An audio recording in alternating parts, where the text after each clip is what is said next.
Salut à vous, petits et gros tentacules, bienvenue dans cette émission du dimanche. On va parler plein de petites choses, voilà. Donc on va commencer par Infamia, la picto de cette vidéo, hein, qui est une série Netflix, que vous allez me dire, mais il s'est reconverti entre... Non, on s'en fera pas parler de série, tout simplement parce que j'avais, cette semaine, sorti un truc sur L5R version DD5. J'étais pas trop d'accord avec les auteurs qui sont voilà, très à l'américaine avec oulala, on va surtout pas parler de racisme dans les histoires, c'est pas bien, ça n'apporte rien. Et je trouve qu'Infamia, qui est actuellement dispo sur Netflix, que j'en ai vu que la moitié, parce que j'ai encore une fois plus de net et donc plus de Netflix. Alors j'ai acheté une Airbox, donc du coup j'ai redu net, mais j'ai pas mon abonnement Netflix, donc je regarde sur les sites de stream pour essayer de trouver la fin. Enfin bon, j'arrête de raconter ma life, tout ça pour dire qu'Infamia, très très très bien. De la question du racisme, de la problématique du racisme, de la problématique des Roms en Pologne, avec pas trop de concessions, hein, ni pour le racisme, ni pour le patriarcat, en sachant que moi j'ai trouvé ça très bien fait au sens où c'est pas oh là là les pauvres petits Roms, les victimes, enfin ouais, il y a vraiment... voilà, t'as certains travers polonais qui ils y vont pas avec le dos de la cuillère, pareil pour les Roms, enfin il y a un peu tout le monde comprend pour son grade. Même l'héroïne, le personnage principal, c'est pas du tout la blanche colombe qui est exempte de tout voilà, de tout travers. De toute façon, la série, c'est comment elle va s'accepter, les conflits générationnels, le poids des vieilles traditions qui sont en opposition avec la modernité. Enfin voilà, j'ai pas encore vu la fin. Je sais pas si je vais retourner ma veste à la fin et dire oulala, c'est quoi cette drouille, mais en tout cas, pour l'instant, je suis complètement conquis. Et je trouve que c'est une très bonne manière en fait de traiter ces problématiques, voilà, du poids de la tradition, des chocs culturels, de la question patriarcale extrêmement oppressante, voilà, côté une jeune madame mais contre mari de force, enfin, genre de truc. Et voilà, moi je suis vraiment très très conquis avec, d'ailleurs, il y a tout le côté quête identitaire, enfin, c'est vraiment, voilà, je vous incite à aller le voir si ça vous intéresse. Après, si c'est des thématiques dont vous tapez, bah bon, non, voilà, hein. Il y a un peu de rap, il y a de musique. Enfin, voilà, vraiment, je vais arrêter de dire voilà tout le temps, mais vraiment très conquis. Infamia. Ensuite, pour être un petit peu plus dans le jeu de rôle, Linu Major Zero Strike Back. Elle m'a envoyé hier soir son dernier boulot avec merde, j'ai plus retenu les noms. Alors c'est Cédric, j'ai massacré son nom de famille, je crois que c'est Chaillot, qui est responsable maquette et compagnie, et l'illustrateur, c'est, hop, je vais revenir chez le doc. Ça, on va arrêter de dire des bêtises. Allez, le PC, on arrête de traîner, on ouvre le document. Enfin bon, tout simplement qu'elle revient sur ses thèmes de prédilection, l'horreur. Et c'est vraiment là où elle est, voilà, où Linu Major Zero est une autrice française de jeux de rôle qui touche sa bille et qui vaut la peine d'être lue et jouée. Donc, conception, rédaction, Linu Major Zero, mise en page, graphisme, contenu additionnel, Cédric Chaillot, illustration des personnages, Mathieu Papy.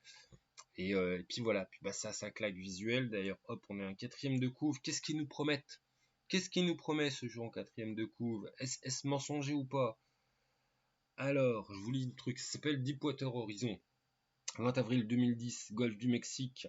La colossale plateforme pétrolière Deepwater Horizon explose et sombre dans les profondeurs, provoquant la mort de 11 personnes, une catastrophe écologique sans précédent.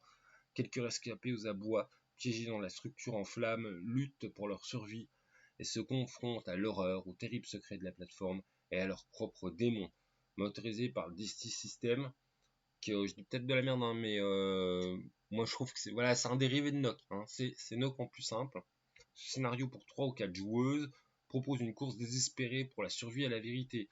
Euh, ouais, en fait, le poids des mots, c'est vraiment ça. Hein. Il y a vraiment un côté course désespérée. C'est le genre de scénar, vous n'êtes pas du tout certain qu'à la fin, tout le monde y sera vivant. C'est tout à fait possible qu'à beaucoup de tables, il n'y ait pas de survivants. Donc voilà, une course désespérée pour la survie à la vérité entre terreur, corruption, cynisme industriel et mystère occulte. Et bah ouais, en fait c'est complètement ça. En dire plus, c'est spoiler le truc. En plus, je suis content, c'est bien elle qui a mis du mystère occulte. J'aurais même pas osé en parler. Je conseillerais au MJ de pas en parler aux joueurs du côté occulte du scénar, pour vraiment qu'ils se le prennent dans la gueule. Donc ce livre contient 52 pages. Un scénario complet, prêt à jouer, de 8 à 10 heures. 4 personnages complexes, étroitement liés à l'intrigue. Oui, d'ailleurs, c'est assez marrant parce que tu as d'un côté leur fiche de perso et de l'autre, quand tu as leur fiche de secret, c'est imprimé tête bêche pour que voilà, les gens qui fouinent le doc aient pas des révélations à fouiner ce qu'ils ne devraient pas fouiner. Enfin, ça, c'est marrant. Un contexte en culte contemporain élargi. Le plan synoptique de la plateforme avec ses lieux et ses embûches, bon, bah, le truc utile pour faire jouer. Des conseils de mise en scène et de préparation. Oui, jusqu'au voilà, quelle ambiance musicale, quelle ambiance thématique en fonction des scènes et des moments de l'histoire, puisque en fait, plus t'avances dans le scénario, plus t'avances dans le caca. L'accès exclusif gratuit au Dirty System, le système de règles léger, blabla, bon, bah, elle fait sa pub pour son label, effectivement, c'est du Nokia léger. Moi j'aime bien, en gros, c'est du semi-dissless. T'as plusieurs compétences slash carac. T'as assez pour une action, tu réussis. T'as pas assez, tu vas taper dans des jauges pour avoir des dés, pour faire varier ton score de base et que peut-être réussir ou pas.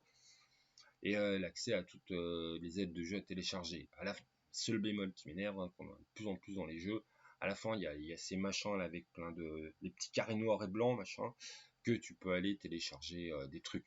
Bon, il y a aussi les adresses pour les vieux cons comme moi qui n'ont pas de téléphone qui lisent ce truc. Donc Linou Major Zero est autrice, scénariste, blablabla, conteuse. Bon, elle dit pas qu'elle fait de la merde, bien évidemment. C'est à 19,90, j'en parle parce que bah, elle sera présente au Octogone. Puis bah ça vaut bien, voilà, ça vaut bien son petit 20 boules, hein. 50 pages de jeu pour un bon gros scénar bien oppressant.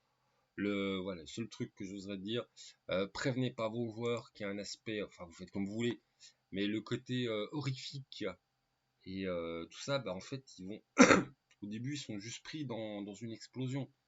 Enfin t'as pas tous les personnages qui vont être au courant qu'il y a un côté pas réaliste. Donc ça peut être intéressant qui s'en rendent compte. Après il y a un petit côté alien au sens où bah, les personnages ont leurs secrets et ils n'ont pas forcément tous les mêmes objectifs, si vous voyez ce que je veux dire. Donc il y a tout le problème du les personnages face au scénar, les personnages face à entre eux, hein, qui sera le plus très trop, c'est balancera les copains dans les flammes poursuivies. Enfin voilà, on est vraiment sur du bon scénario ambiance. J'avais un petit peu embêté Linou quand elle avait sorti son scénar pour DD5 parce que le scénar en lui-même était plutôt sympa. Mais Linou n'est pas une experte voilà, hein, du système DD5. Et là, vraiment, elle retourne sur ce qu'elle maîtrise. Bon, bah déjà, c'est son système. Hein, donc, bon, surprise, elle maîtrise son système. Elle maîtrise ses outils. Et puis, ouais, on est vraiment dans du scénar ambiancé. Voilà, je pourrais vous spoiler l'histoire de fond. Elle se résume assez vite. Mais le truc, c'est qu'il y a toute l'ambiance qui va avec et les petits outils qui font que bah, ça peut devenir une bonne partie mémorable. Voilà. Bon, bah, j'ai fini de faire sa pub, hein, sachant que bon, j'ai zéro part dedans, c'est une pub gratuite, hein, moi je l'ai reçu le truc hier soir. Je me suis dit, ouais, enfin, au début, je voulais juste faire un petit retour sur quelle gueule ça a. Ouais, c'est joli, machin, voilà, on sent que Cédric il sait faire de la mise en page, il y a de beaux trucs, il y a des belles illustrations. Puis bah je me suis pris dedans, puis je l'ai lu dans la soirée, et vraiment, ouais, bien conquis, hein, Linou, ouais, Linou, faut l'attendre sur ces scénarios d'horreur, c'est vraiment là où elle touche le plus sa bille, très clairement. Ensuite, pour arrêter de dire du bien, alors c'est pas spécialement pour dire du mal, mais puis toujours dans l'idée des gens que vous pourrez aller voir Octogone, genre pas moi, parce qu'Octogone c'est loin, c'est cher, c'est chiant, c'est yéyé, ça braille, ça... Ouais, plus je deviens vieux, moins je suis sortable, hein. Mais voilà, flemme. Bon, je serais lyonnais, je pense que je chanterais une autre chanson et puis j'irais. Mais je suis pas lyonnais, ils me taper de l'hôtel, me taper de la malbouffe. Non, enfin, ça me saoule. Enfin bon. OBA, que je vais parler d'autres trucs qui viennent, mais alors Grical, jeu de rôle, c'est tiré de romans, il y en a 3, le troisième est à paraître, je connaissais pas du tout, et j'ai pas été méga conquis, pas parce que c'est mauvais, parce que je pense que je suis pas le public, tout simplement.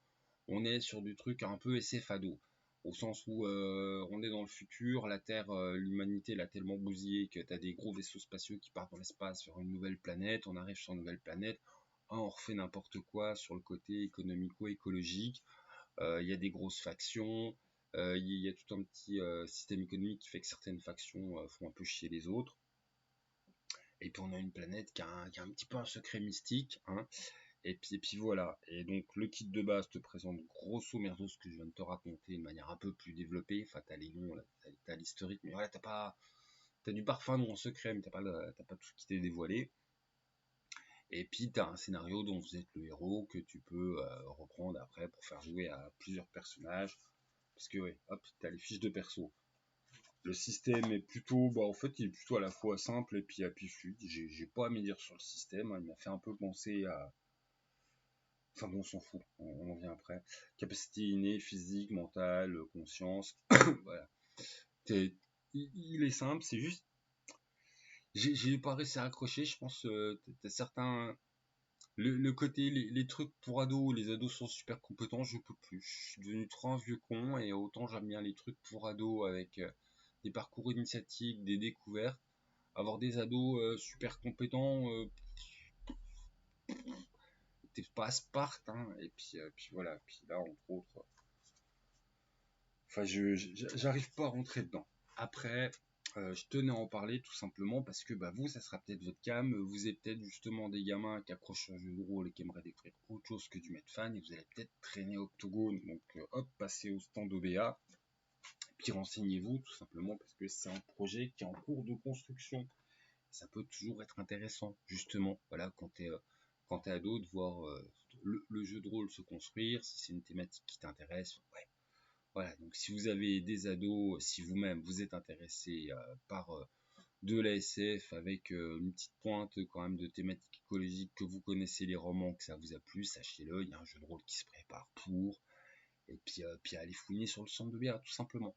Moi, j'ai pas été conquis puisque je pense que je suis pas le public. En plus, enfin, les illustrations sont sympas, le thème de fond est. Enfin, il y a de l'écologie, de la SF, il y avait un peu tout pour que j'accroche, mais non, voilà. J'arrive pas. Peut-être que le jeu final, je vais sauter au plafond puis dire ouais, c'est génial, machin. Je suis un vieux con, hein, mais voilà, le pré-kit ne m'a pas convaincu, il m'a pas du tout dégoûté, il m'a pas convaincu. Voilà, il a pas réussi à m'hameçonner. C'est la vie. Par contre, au niveau des trucs que je vais casser les pieds à tout le monde, qui a bien réussi à m'absonner, alors ça, putain, faut vraiment que j'ai le mot. 15 boules, l'éveilleuse, alors que j'oublie personne. Bon, Argentais, j'allais pas oublier. Willy Gabourdin, Cabourdin, en illustration. Bon, bah, c'est aussi chez de l'OBA, c'est le dernier Jantais, j'en dis que du bien, ça fait un mois que je le place dans une vidéo sur deux. L'éveilleuse, c'est écologique, c'est poétique, c'est mystique, c'est beau, mangez-en. Du petit jeu de rôle clé en main, facile. Si vous êtes sur Octogone, allez jeter un petit coup d'œil.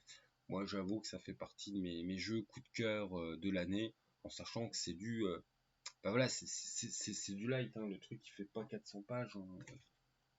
En plus, c'est une présentation qui est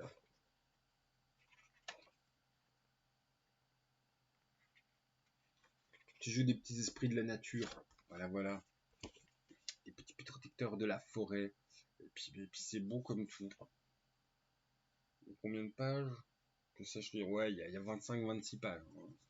Résumé des règles, rapide. Enfin, c'est du Jantais. Hein. On est sur de la mécanique simple. Bon, je vais arrêter de lécher le cul à Jantais. Mais vraiment, un auteur qui mécaniquement et thématiquement est vraiment très intéressant, selon moi. Pour en finir avec OBA. Alors, moi j'avais découvert Imperium 5 justement à Octogone il y a 2-3 ans. Tatin, ça c'était le Rebuild 0, qui avait vraiment plu à pas mal de monde par son aspect graphique, qui avait posé des questions d'un point de vue système qui va tout être réécrit pour la version du livre final, mais qui surtout, moi dans mes bémols, on avait toute une promesse d'univers et puis des petits indices à droite et à gauche, on disait il peut avoir du bien, mais on avait un scénario qui dévoilait pas énorme. Et ben en fait voilà, j'ai reçu en SP la suite, le scénario, on est toujours dans Rebuild 0, le guide de démarrage, mais la suite, hein, le deuxième scénario. Et là, là en fait, moi je saute au plafond au sens où t'as le contexte du scénario, là t'as le scénario. C'est pour vous dire, on a de la faction, on a de la secte, on a du secret, on voit c'est quoi quand on dit ouais alors la prototech c'est vraiment un truc, c'est niveau, c'est de la magie, voilà, on fait tout ce qu'on veut. c'est du délire, hein. Enfin, embrouille multiverselle, machin, il y a pas de limite, hein. C'est du pou pou pou pou.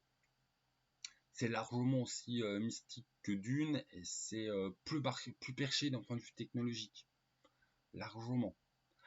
Donc je suis très content, au sens, je pense que c'est vraiment le scénario qui va pouvoir lever le voile sur qu'est-ce qu'on peut faire avec Imperium 5. Mais à un tel point que je suis personnellement à regretter que c'est pas, parce que bon, bah, voilà, hein, c'est sorti des années après, que c'est pas été inclus dans le kit de démarrage de base, parce que vraiment c'est le scénar qui va vous permettre de comprendre jusqu'où on peut aller avec Imperium 5, sachant que de ce que j'en ai su par rapport au background machin, en fait voilà, il y a encore du lourd derrière. Mais ouais, on était sur le scénar du kit de démarrage de base 0 à machin. On se disait, il y a des promesses, mais où c'est que ça va, comment que ça marche, on était un peu perdu. Là, on voit déjà beaucoup plus où c'est qu'on va.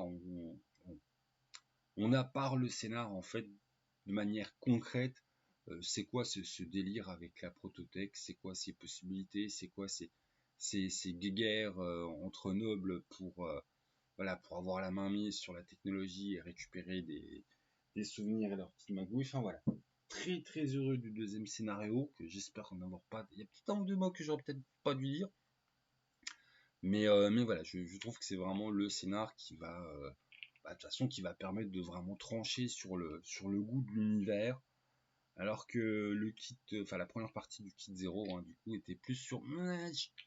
Enfin, moi j'ai été conquis, mais je comprenais les gens qui étaient un peu froids, dans le genre, où c'est qu'on va, c'est quoi ce bordel, et là je trouve qu'on a une vraie bonne grosse réponse sur tous les gens qui étaient un peu froids sur je comprends pas trop où c'est qu'on va, qu'est-ce qu'on peut en faire, tout ça, du background. Là voilà, là en fait vous allez comprendre.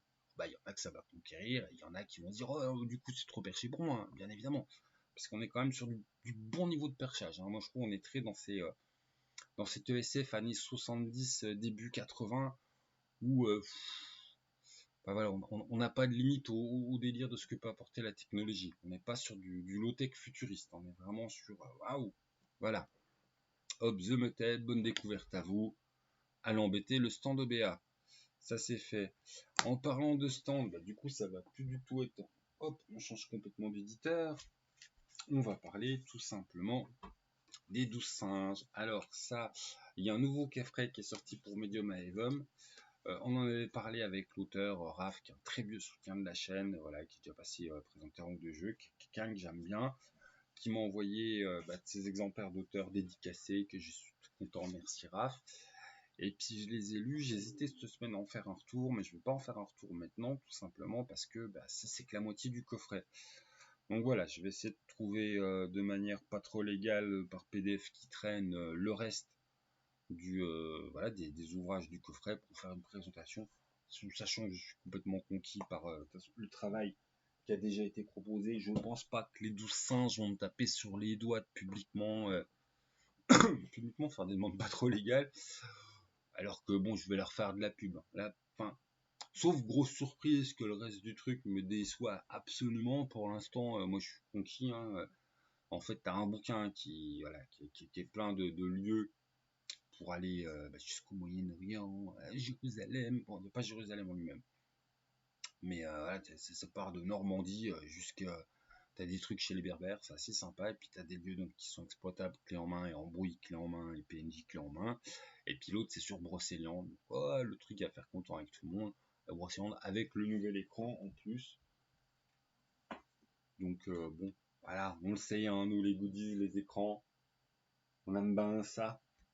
Je crois que c'est Agathe Pelletier de mémoire qui nous a fait du très joli boulot. Peut-être paraître plus vers le micro, moi. Donc voilà, si vous aviez aimé Medium Aevum, la moitié de ce que je sais du nouveau coffret sur les Terres Saintes vaut vraiment le coup. L'autre moitié, j'en sais rien, donc je vous ferai la présentation quand j'aurai réussi à foutre la main sur l'intégralité du truc. Bon, si au niveau des pubs, jamais si m'assurer que par soi-même. Je suis passé chez Mathieu et ça m'a fait marrer parce que justement donc sur Rollis TV, on a blablaté dimanche dernier. Dans les commentaires, il y a quelqu'un qui a dit ouais, il n'y a pas assez de jeux sur les mafias. Alors que justement, à un moment, je crois que je dois en parler 10 secondes, puis Mathieu me dit ouais, t'as pas de la pub à faire, de l'actu.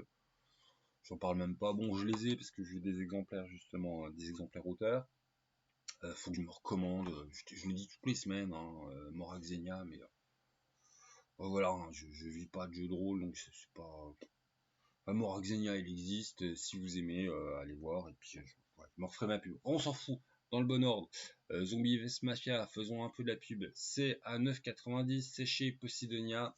C'est avec Slater et Michael. Et puis moi-même. Hop. Slater et Michael, c'est comme Stone et Charden. Alors du coup, toi, ils ont leur petit nom à coller. Puis hop, on m'a rajouté moi. Parce que, bon, vous en parlerez en interview, mais Zombie vs Mafia, ça a une histoire, au sens, je reçois quand même assez régulièrement, un peu moins ces temps, des jeux de rôle amateurs, de gens qui ont fait leur truc, qui me disent, oh tiens, t'en penses quoi? Et j'avais bien aimé, mais je leur avais cassé les pieds sur, ouais, tel point de système qu'on pourrait travailler, tel point de background qu'il faudrait rajouter. Et en fait, on l'a fait ensemble. Voilà, c'était l'été dernier. Et puis on s'est bien fait plaisir, et puis ça a donné ça. Et puis ils se sont dit ouais tiens on va peut-être mettre sur le LUF. On n'a pas su quoi en faire pendant un bon moment. Puis ça a fini par on l'a sorti chez Posidonia tout simplement parce que bah voilà j'ai le téléphone de l'éditeur, je l'ai appelé, je vois tiens ça te brancherait. Et puis voilà, tout simplement. Donc on est content, notre petit jeu sort chez Possi, en sachant qu'on n'est pas sur un apocalypse zombie du tout, hein. On est vraiment sur 1929, États-Unis. C'est un truc très policier, machin noir, mafia. Mais en fait, l'armée, ils ont fait des expériences sur, voilà, pour faire du super soldat, et on se retrouve avec des zombies. Et c'est des zombies un peu comme dans la série iZombie, au sens les zombies sont pas des débiles. Voilà. T'es un humain contaminé, quand t'es en manque de chair, bon bah tu peux attaquer des gens à vue parce qu'il y a un cerveau, mais dès que t'es rassasié, en fait, t'es aussi intelligent qu'un vampire dans Twilight, tout ça. Et t'essayes en fait de survivre à l'armée, et puis de pas te faire trop massacrer la gueule. Parce que t'es pas pour la fin du monde, hein, quand t'es zombie. Il y a quelques petites sous-factions qui sont un petit peu tarées, mais voilà. Donc dedans, t'as des familles de mafieux, t'as des non-mafieux, enfin les personnages typiques hein, du roman noir. On a les journalistes qui investiguent, on a du détective, on a les politiciens pas très très cool vers eux, on a les flics pas ouf non plus. On a le petit côté armé qui vient foutre son nez dans tout ça, qui essaye de refoutre la main sur ses cobayes. On a le BOI, c'est du FBI. Et puis voilà, donc en fait, t'as un petit système tout simple. On a vraiment fait un truc léger. Du background qui te va présenter la ville qui est New Redemption. Et puis tu as du scénar qu'on a fait, du scénario. Alors, il y en a 3, si j'ai bonne mémoire, parce que j'ai pas relu mon propre truc.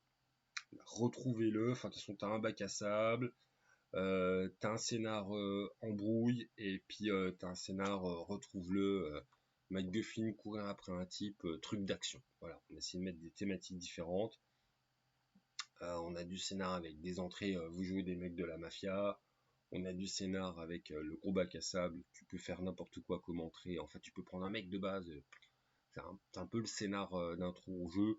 Tu pourras finir copain avec les zombies, voire tu pourras finir zombie, tout comme tu peux finir par en fait, je suis une petite pourriture et voilà, j'ai rendu service au bon gars de la mafia, tout d'un coup, je vais pouvoir louvoyer dans ce milieu. Enfin, c'est un bac ouvert. On en est assez content, voilà, on est assez content. On est dans du simple et du efficace, et puis voilà, hop, les illustrations. Illustrations pas du tout faites par ordinateur. Ouais, mais je dis ça, mais parce que quand c'était juste un projet on va le sortir nous-mêmes, il y a eu du pognon qui a été donné pour les illustrations.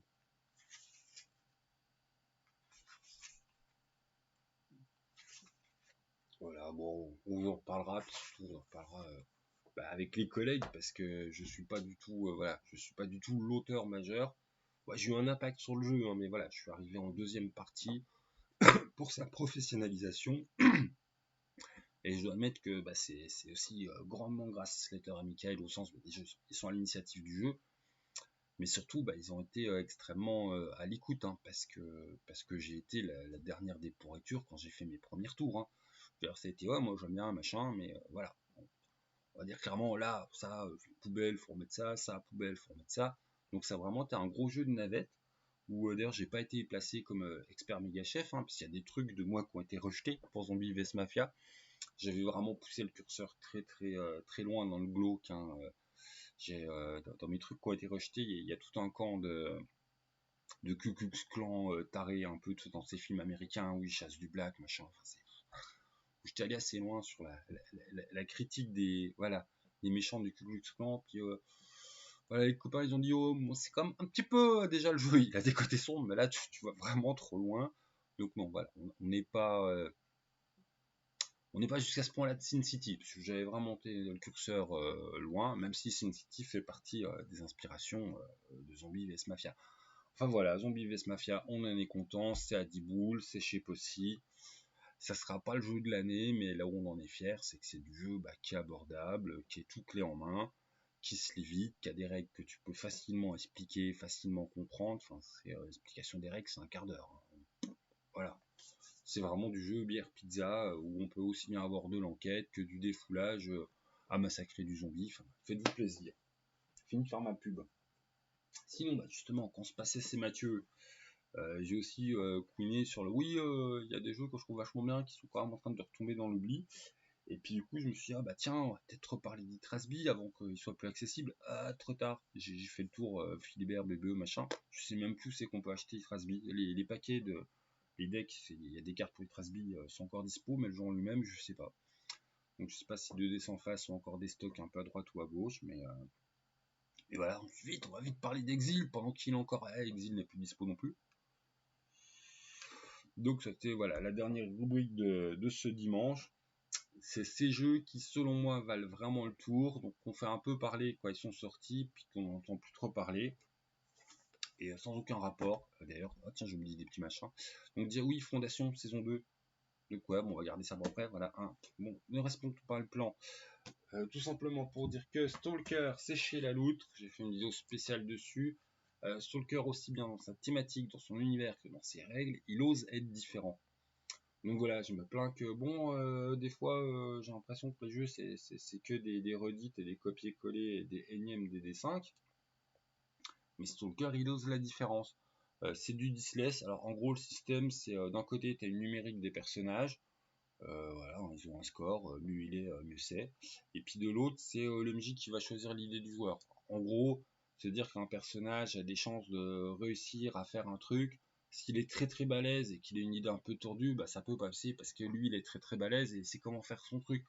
Et que si t'es complètement nul à chier dans un domaine et qu'en plus tu essaies de faire un truc bien tordu, tu n'as aucune chance que ça passe. Et inversement, voilà, tu peux être pas du tout très bon, mais tu as une idée qui est très bonne, très réaliste, que le MJ trouve quoi, et ça c'est malin, et bah ça aura de bonnes chances de passer, même si ton personnage il est pas très doué dans ce domaine. Bon, évidemment, si t'as en plus une bonne idée, très réaliste, très machin, très pertinente par rapport à la situation, et que t'es balèze dans le domaine, voilà, finger in the nose, tu vas réussir. Et puis bah l'univers, c'est l'univers du roman, l'univers du film, hein, en clair, il y a des extraterrestres qui sont passés au-dessus de la Terre. Ils en avaient rien à foutre de nous, hein, c'est juste, voilà, t'étais sur le chemin, et rien que leur passage, ça a foutu la merde dans les lois physiques de notre planète, puis t'as des zones, en fait, où la causalité, fuck off, voilà, où tout ce qu'on pensait être les lois de la nature, ça marche plus pareil, et il y a plein d'aberrations, et ça a un gros impact sur la planète, et Stalker, bah tu joues là-dedans. T'as aussi bien des institutions scientifiques pas très cool qui cherchent de comprendre. Et enfin, un stalker, en fait, c'est un être humain qui va traîner dans ces zones pour essayer de ramener des artefacts aliens ou des trucs très bizarres qui peuvent intéresser l'armée ou les scientifiques fous contre du pognon. Voilà, ou il peut aussi aller traîner dans les zones parce qu'il va aller chercher telle ou telle personne disparue. Et l'univers est très intéressant, très accrochant, très différent de ce dont on a l'habitude. C'est simple, hein, c'est une thématique, je pense que on l'a jamais vu ailleurs. On pourrait d'ailleurs assez facilement la dévier en mettre fan, mais on s'en fout. Stalker, voilà. Stalker, c'est chez la Loot. Le livre de base, il est seulement à 45€. Quasiment plus, c'est 44,90. Le cran, je sais pas combien il est. Joli écran. Bon, casser petite feuille de résumé, machin, on s'en fout. Hop. Tous les petits tableaux résumés. Bon, il n'y a pas des masses de tableaux dans le jeu, donc honnêtement, en fait, ton écran, c'est surtout ton paravent NV qui est joli. Parce que bon, les tableaux des résumés, tu peux les faire toi-même. C'est pas un jeu avec beaucoup de tableaux. Hein. Enfin bon, tout dépend aussi des goûts. Enfin, on s'en fout. Tout ça pour dire que. Oh non, je sais même plus prier un écran. Le super intérêt de l'écran, c'est surtout qu'il est joli. Voilà, qui te permet de cacher ton scénar. Puis que nous, les collectionneurs, on aime. Ah, j'ai dit nous. Ah, faut que je m'assume quand même. Hein. Je me soigne, mais j'ai un petit côté collectionneur. On aime bien les jolis écrans qui vont avec nos jeux qu'on aime. Voilà, et Stalker, une valeur sûre. Stalker, si ça vous parle un tout petit peu, sautez dessus pendant que c'est encore disponible, parce que Stalker, on en reparlera entre un spécialiste dans 10 ans en disant oui, alors à cette époque, il y a quand même eu Stalker qui était comme ça, comme ça, comme ça. Et puis voilà, il Trasby, il est plus dispo, il est plus dispo, c'est un super jeu, bah ouais, Stalker il est encore dispo, allez-y maintenant. Que je sais plus s'il est encore dispo, sans et honneur. Voilà, j'arrivais pas à choisir, et puis sans honneur, c'est bon. Hein. J'ai parlé de Rokugan cette semaine. Je vais bientôt vous parler de KT, le supplément qui va sortir pour 7ème mer au niveau des trucs Asie. J'avais juste envie de dire que. Et non, ce n'est pas l'Empire des Cerisiers, mon jeu asiatique préféré, c'est Sang et Honneur de John Wick, qui était dispo chez Arcane. Je sais pas s'il est encore dispo.